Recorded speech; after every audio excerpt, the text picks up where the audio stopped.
Hello everyone, this is Money Mom. Welcome to the channel. The video I'm doing today may resonate with many of you. I'm going to get right into it. Yes, I have enough to pay my bills, but in many ways I feel like I'm really struggling right now and I'm really concerned about the future. Let's get started and talk about it.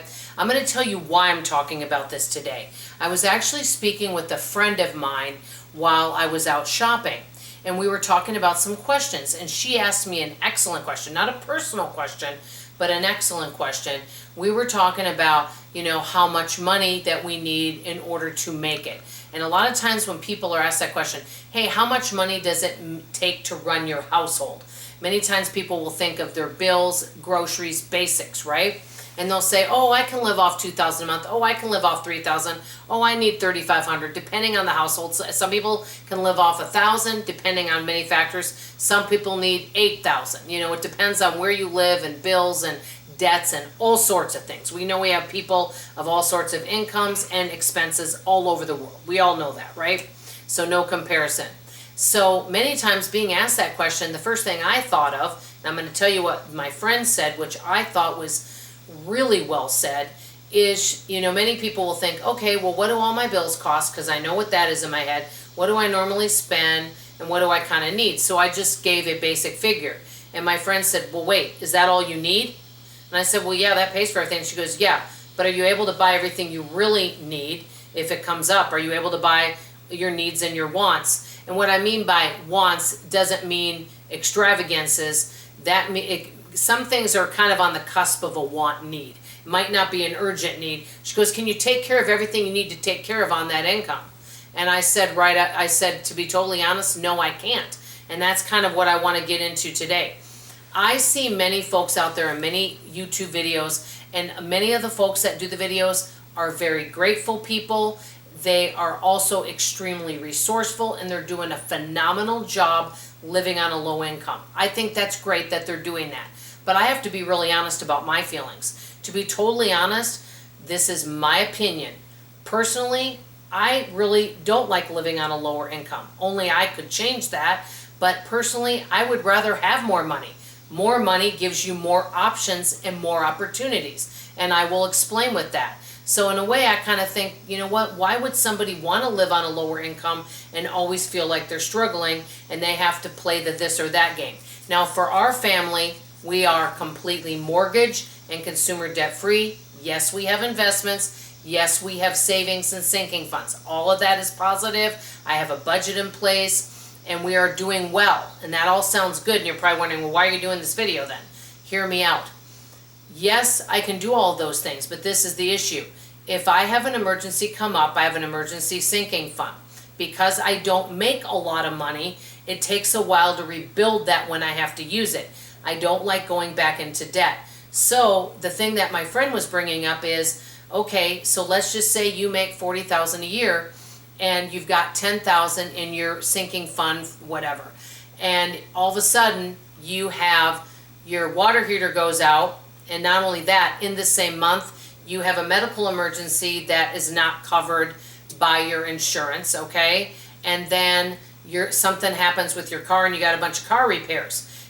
Are you going to be able to do all of that at once? And she said, wouldn't that be nice? And I remember once a long time ago, hearing somebody say, now that they paid off their debt and they make more money, that they are able to just write a check for those things, And so how many of us, if our central heating and air went out and we were told that it was $14,000, how many people could actually write a check for $14,000?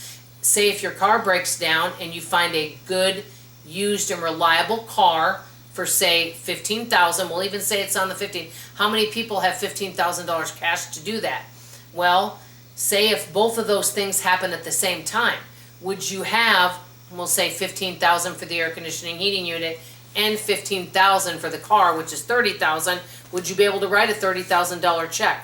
Many people can't, but wouldn't it be nice to be able to do that? Now, I am always saving and I'm always thinking ahead. I do the very best I can with what I feel I have coming into the house. And I do good, but I have to be honest. There are times where I have to play the this or that game.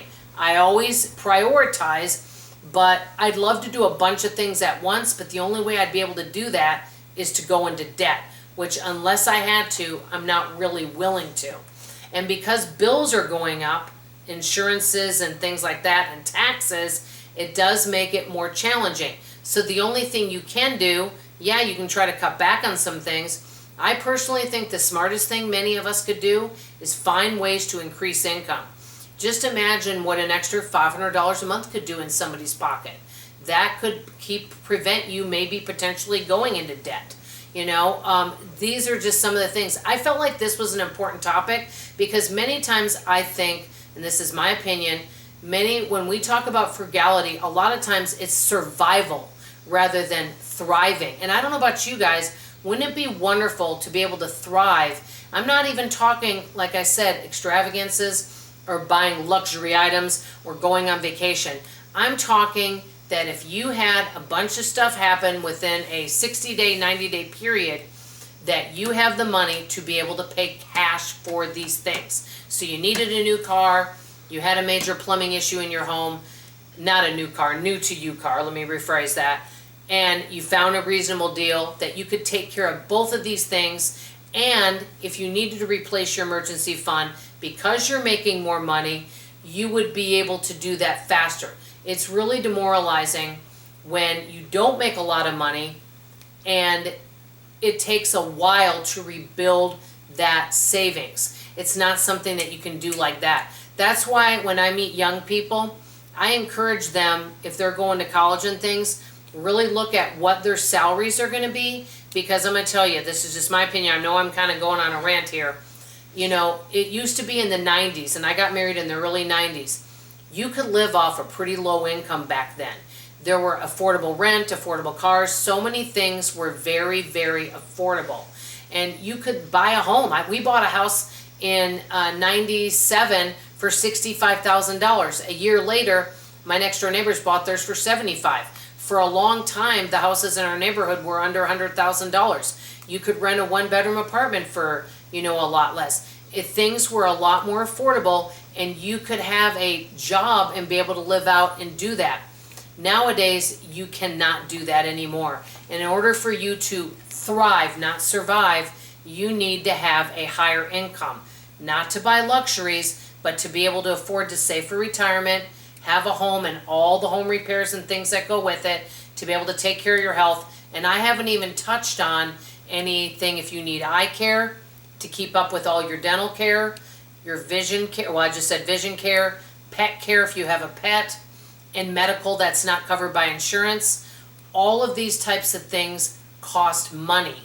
And if you're making $30,000, $40,000, it may be a challenge for you to thrive, unless you're living with other family members and you kind of join in and share on that, which I am seeing more and more people do. I don't mean to sound like I'm a downer on this video.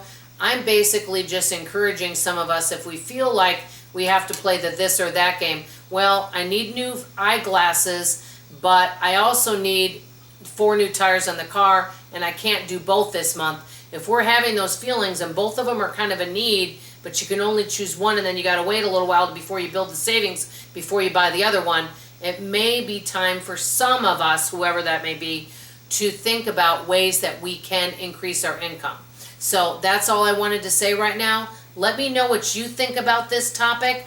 Do you ever feel like you're just surviving, but you'd love to be able to thrive and be able to have money to take care of all the things that you need, rather than being able, always having to just wait a long time before being able to make purchases that you would like to be able to make?